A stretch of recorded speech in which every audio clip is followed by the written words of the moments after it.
Bonjour à tous et bienvenue dans cette vidéo d'analyse sur le USD CAD, donc le dollar américain contre le dollar canadien. Alors, petite vue mensuelle, tout simplement pour rappeler un peu le contexte dans lequel on travaille. Eh bien, depuis ici novembre 2007, on a eu un point bas majeur, donc on a eu une impulsion haussière. Ici, donc qui s'est travaillé en 5 temps. On a eu ensuite une phase de correction et une nouvelle phase de hausse. Ça, c'est pour le contexte. Et puis ensuite, vous voyez qu'ici, on latéralise dans un très grand range. D'ailleurs, je vais rajouter la borne basse de ce range.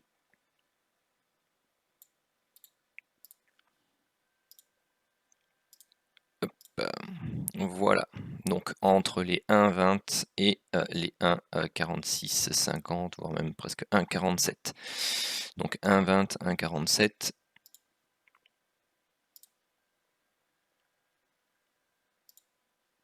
Voilà ce que ça représente. Alors, ce que vous pouvez constater actuellement ici, donc il y a plusieurs choses. La première qui est chartiste, et bien tout simplement c'est le double top qui prend forme ici. Double top avec une divergence au niveau de l'indicateur King Div. On est en passe de valider cette divergence par le break de la ligne de tendance qui supporte ici les prix en mensuel. Donc vous voyez que actuellement on est le 27 août, donc il reste 3 jours de trading. Donc à voir ce qui va se passer, si on va réintégrer ou si on va casser de manière un peu plus franche cette ligne support. Sachant qu'on a ici donc la zone des supports mensuels des anciens plus hauts de début 2009. Fin 2008, début 2009, qui a été donc testé une fois, 2 fois, 3 fois ici avec un faux break, un percement, elle est devenue résistance, travail, à nouveau travail de la zone et on risque très certainement ici d'aller rechercher dans un premier temps les 1,2950 pour de nouveau travailler cette zone. En plus, vous avez vu ici qu'on a la ligne de tendance court terme ici qui s'est aplatie et donc cela signifie une zone de consolidation tout simplement, et comme on est dans une configuration de range horizontal, et bien tout simplement on va travailler la zone médiane et si elle cède, aller rechercher la zone basse, donc des 1,20. Quoi dire d'autre? Vous avez ici donc l'indicateur de variation, lui également il est en divergence, donc vous voyez qu'ici ça diminue. Et on demande à nouveau donc une validation par le break de cette ligne support qui pourrait donc nous emmener travailler cette zone mensuelle là, un pullback dessus ou un pullback sur la zone mensuelle précédente avant de repartir éventuellement à la baisse. Passons sur l'hebdomadaire. Ah oui, peut-être juste une information mensuelle. Donc vous voyez aussi que le chandelier mensuel qui est en cours, c'est pas non plus un petit chandelier d'hésitation. C'est on ouvre quasiment au plus haut et pour l'instant on clôture quasiment au plus bas. Donc si on a le break de cette ligne de tendance par ce type de chandelier et qu'on n'a pas de réintégration le mois suivant, et bien tout simplement c'est une augmentation du momentum pour la baisse, la continuité de la baisse. Alors, nous voilà en hebdomadaire et vous voyez apparaître ici donc le décompte Elliott que j'ai actuellement. Donc par rapport au plus bas de 2007, et bien tout simplement on a eu une impulsion en 5 temps, donc une première vague 1 ou A. Ensuite on a eu une structure correctrice en ABC qui fait notre vague 2 ou B. Et ici on a eu une structure haussière en 5 temps qui nous fait donc soit notre sous-vague 1 de la vague 3, soit notre vague C qui peut potentiellement définir ici une structure complexe en A, B, C, qui donne donc la première partie d'une structure complexe qui est donc une vague W. Pourquoi? Eh bien tout simplement parce que ce qui suit derrière, comme vous le voyez, c'est une série ici de zigzags, donc en A, B, C, A, B, C, et on s'attend ici à travailler très certainement soit de nouveau une A, B, C pour faire soit un triangle ou une forme complexe, donc en zigzag, zigzag, zigzag. Soit, donc on a ce qu'on appelle un flat, et donc ici on a 3 temps, donc ABC, 3 temps ABC, et on s'attend à avoir une structure un peu plus impulsive en 5 temps qui vient faire des nouveaux plus bas par rapport au 1 qui sont ici, donc au 1, 20, 75. Donc voilà le décompte actuel que je travaille, et donc c'est un retour dans les zones basses. Donc si c'est un triangle, on devrait aller rechercher cette zone-ci autour des 1,24, 1,25 on va dire. Si c'est une structure complexe, on devrait faire au minimum un plus bas par rapport au 1,20, 75. Si c'est un flat, on pourrait aller rechercher par exemple ici jusqu'au 1,13 sans souci.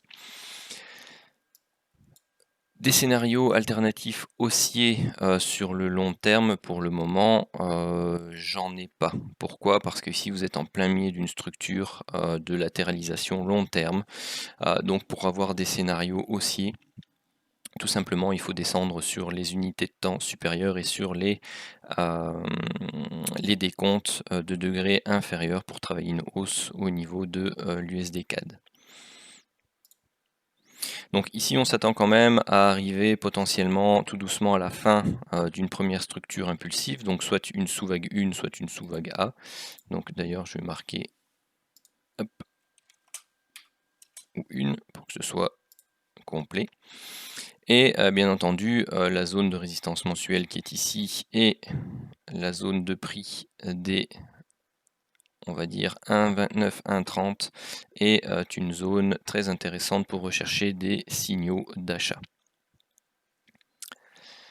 Notez tout de même que tout simplement la variation se dégrade un peu et passe en négative ici cette semaine, donc il faut voir après le chandelier qui se met en place pour le moment cette semaine, et pas un chandelier de confirmation mais plutôt un chandelier d'hésitation, parce que vous voyez que pour l'instant il prend la forme d'un marteau renversé qui fait donc un harami avec le chandelier précédent qui avait déjà une mèche basse assez longue. Tout ça sur une zone de support mensuel oblique.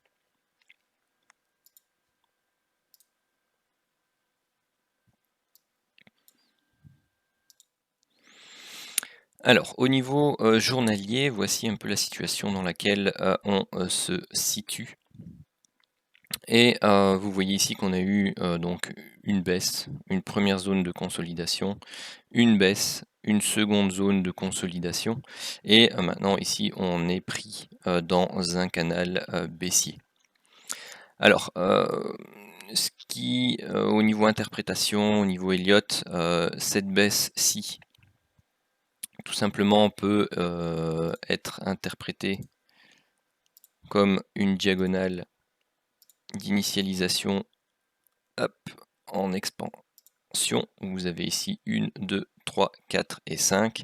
Et donc vous avez potentiellement ici une petite 1 ou A. Vous avez ensuite à partir de là 1, 2, 3, 4 et 5 pour un triangle.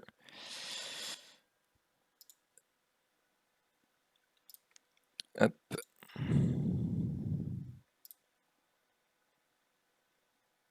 Voilà. Pardon, donc ce qui fait que ça peut pas être une 1 en fait. Tout simplement parce qu'on retrouve jamais de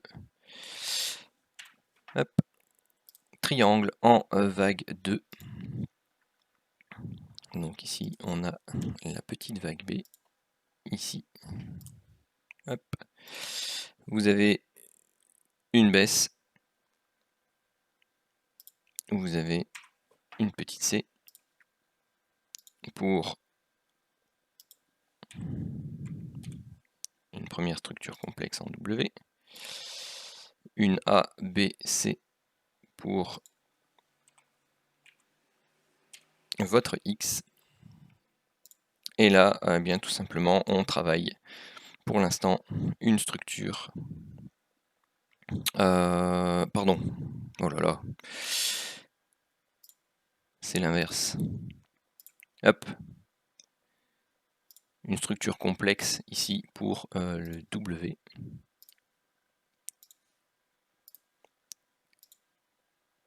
Hop, la X ici. Et dans la Y, et bien tout simplement, on travaille pour le moment, hop, une A, une B, et on cherche la fin ici de la C pour valider donc notre structure en W, X et Y.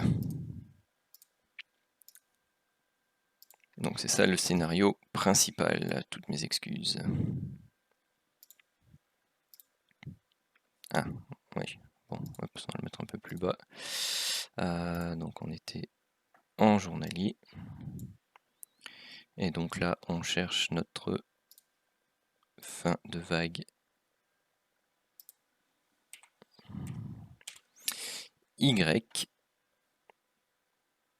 Y, j'ai dit.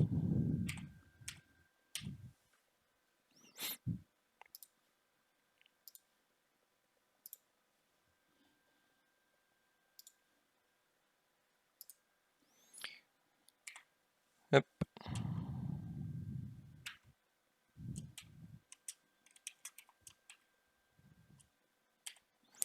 Et donc là, on se retrouve avec une potentielle A ou W. Pourquoi? Parce qu'on cherche une première structure baissière pour, donc si je reviens ici en hebdo,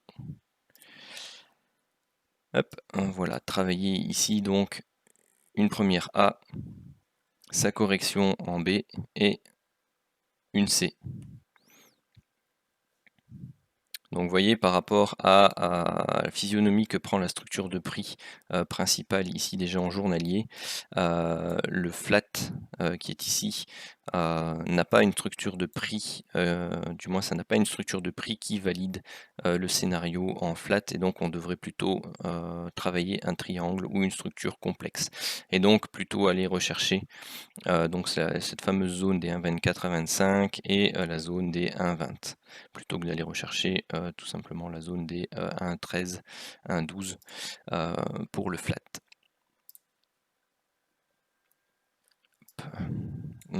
Voilà. Ensuite, passons sur l'unité de temps inférieure. Travaillons le. Ah non, avant de travailler le H4, ce que je voulais vous mentionner aussi, c'est que vous avez une zone de support importante ici autour des 1,30, 1,31 quasi.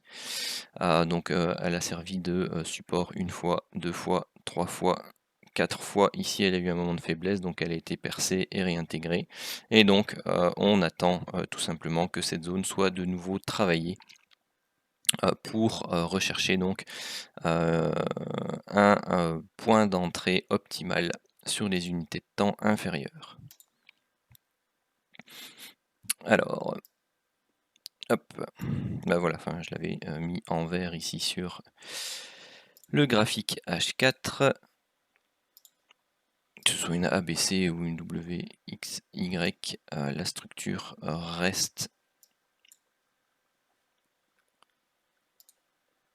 semblable. C'est toujours une 3 temps. Et donc ici, qu'est-ce que l'on a à partir du point haut de la vague B ici? Donc on a une première baisse, vague 1, sa correction, vague 2, une autre baisse, vague 3, une hausse, vague 4, et puis là, on travaille une vague 5, ici donc qui prend la forme d'une diagonale de terminaison. Donc ici vous avez 1, 2, 3, 4 et donc on attend la fin de la 5. Et pour ceux qui aiment travailler également les vagues de Wolf, eh bien ceci est une vague de Wolf. Tout simplement pourquoi? Parce que vous avez une baisse importante, vague 1, sa correction, une seconde baisse avec un momentum un peu plus faible, sa correction avec donc le sommet de vague 4 qui pénètre ici donc la zone de prix de la vague 1 qui se trouve là. Et on entame ici une dernière baisse. Donc, alors généralement dans les vagues de Wolf, on attend plutôt le contact de la borne basse du biseau. En fait, c'est un biseau baissier, une diagonale de terminaison, vague de Wolf, biseau baissier de terminaison, c'est comme vous voulez. Mais l'objectif, c'est d'aller rechercher des mouvements qui vont venir en contact de la zone support, de la ligne de tendance, soit du canal, soit de la borne basse ici mauve qui définit le bas de la vague de Wolf ou du biseau. Donc on peut effectivement avoir ici un léger throwover, comme on appelle ça en Elliott, et une réintégration. Ça, ce serait un très bon premier signal d'un retournement potentiel de l'USD CAD. Donc voilà pour l'instant au niveau de l'analyse de l'USD CAD où on en est. Donc là pour l'instant, vous le voyez, on travaille tout simplement une structure de latéralisation de nouveau, et donc on attend la résolution entre guillemets de celle-ci. Donc on peut avoir tout simplement ici une fausse cassure, une réintégration et puis un départ direct, donc on peut très bien réagir au-dessus de cette zone là, donc il faut être attentif à ce qui se passe ici dans ce canal baissier, on va dire horaire. Donc si on descend sur l'horaire, je ne sais pas si j'avais des choses de dessiner sur l'horaire. Hop.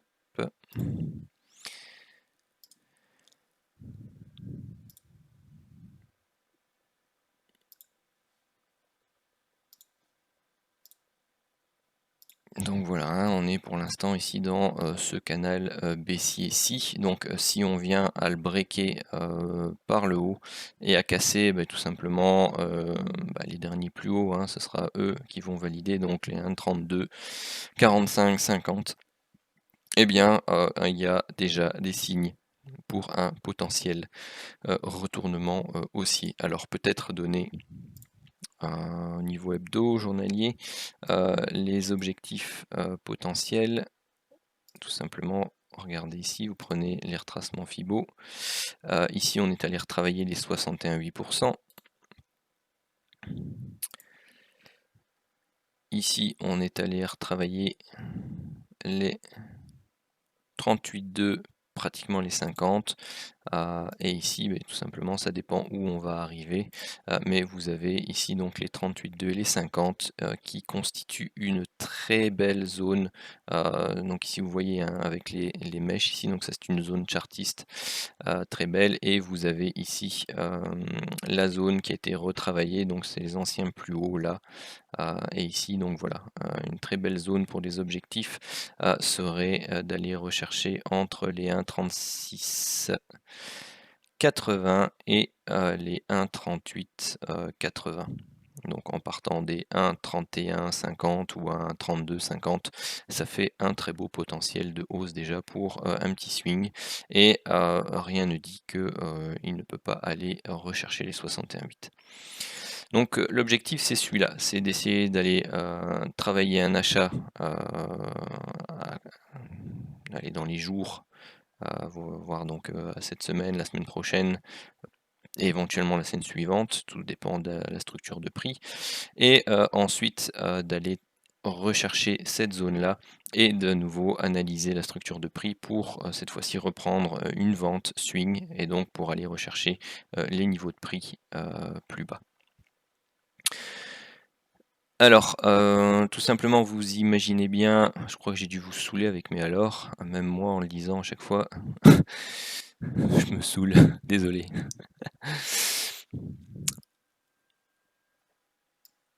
Vous n'êtes très certainement pas sans savoir que tout simplement donc USD, dollar américain, donc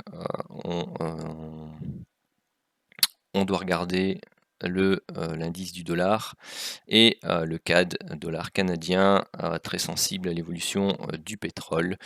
Donc ils sont liés au dollar et au pétrole. Donc maintenant, si on va regarder les deux graphiques dollar et pétrole. Commençons par le pétrole. Et bien tout simplement, le pétrole nous a fait ici une baisse en 5 temps, donc noir entre parenthèses ici. Une magnifique reprise en tasse avec anse, comme vous voulez. Donc ici on avait une impulsion, vague 1, vague 2, triangle, vague 3, vague 4. Et là pour l'instant, eh bien, il est enfermé dans un biseau ascendant interminable. Donc on commence à voir apparaître ici un nouveau setup de divergence en H4 qui sera à surveiller. Pourquoi? Eh bien tout simplement parce que c'est un biseau de donc si le décompte est correct, tout simplement un biseau de fin d'impulsion et donc une diagonale de terminaison. Cette diagonale de terminaison, hop, on va la mettre en bleu parce que les autres sont en bleu. Voilà. Hop, on va nettoyer un peu le graphique. Voilà. Et bien si ceci est une vague 5, et bien tout simplement vous prenez votre point bas. Ici tout en bas, vous prenez votre point haut, qui serait à peu près quelque part ici, et bien tout simplement vous allez rechercher dans un premier temps la zone de la sous-vague 3, sous-vague 4 précédente, donc c'est celle-ci. Donc on irait rechercher l'extension des 23,6 à 38,2 pour une première structure correctrice, et celle-ci pourrait aller rechercher facilement ensuite la zone des 50 à 61,8. Donc si ça est une première vague, une première impulsion haussière d'une reprise plus long terme au niveau du prix du pétrole, et bien généralement une vague 2 corrige entre 38,2 et 61,8 dans les statistiques les plus importantes. Donc au niveau Fibonacci, c'est ce qu'on appelle la golden zone.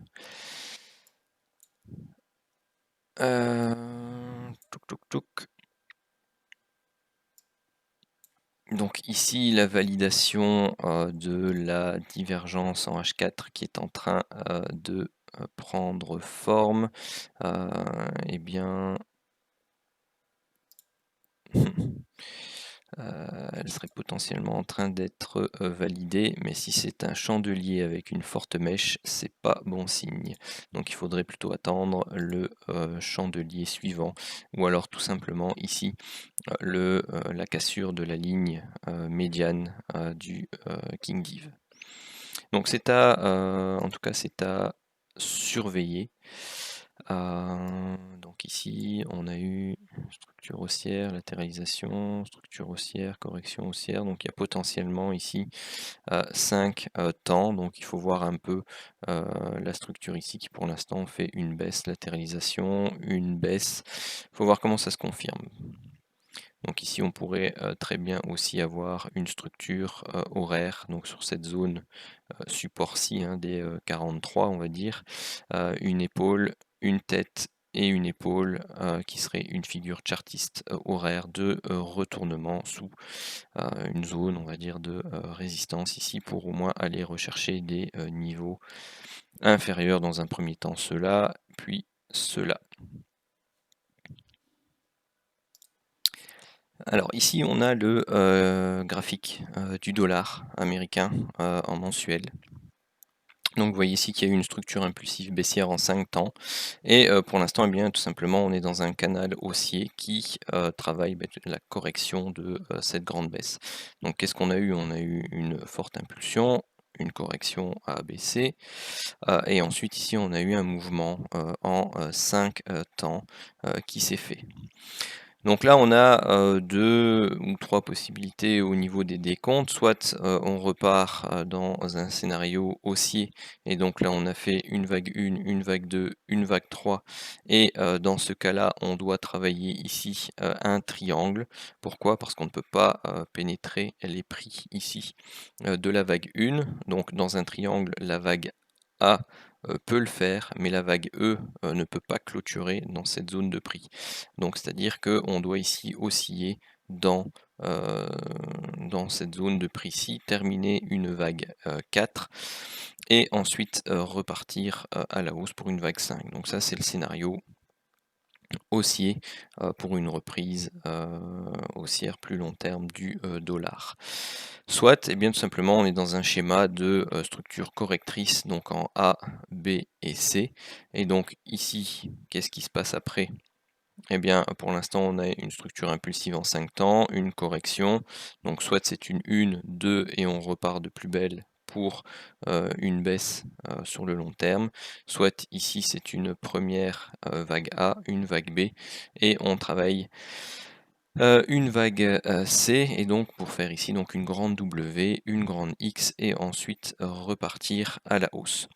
Donc vous voyez qu'actuellement on travaille une zone de support mensuel ici au niveau du dollar, et on a un support oblique bas qui se trouve juste en dessous. Alors, au niveau hebdo, bien tout simplement, vous voyez que, on travaille le même type, de structure que, sur l'USD CAD, hein. De toute façon, ils sont liés. Donc vous avez ici un, double top, qui a pris forme, et on peut éventuellement aller rechercher le bas de ce range, horizontal, ici. Sauf si on travaille bien entendu la forme en triangle, donc pour une vague A, une vague B, une vague C qui devrait être un peu plus longue, parce que ça c'est quand même relativement raide pour une vague interne d'un triangle. Donc ici, moi je m'attends plutôt dans un premier temps à des réactions haussières sur cette zone de prix là, un peu comme dans le cadre de l'USD CAD. Et vous voyez qu'ici pour l'instant on fait des mèches, dont ce dernier marteau ici. Donc un break hebdomadaire de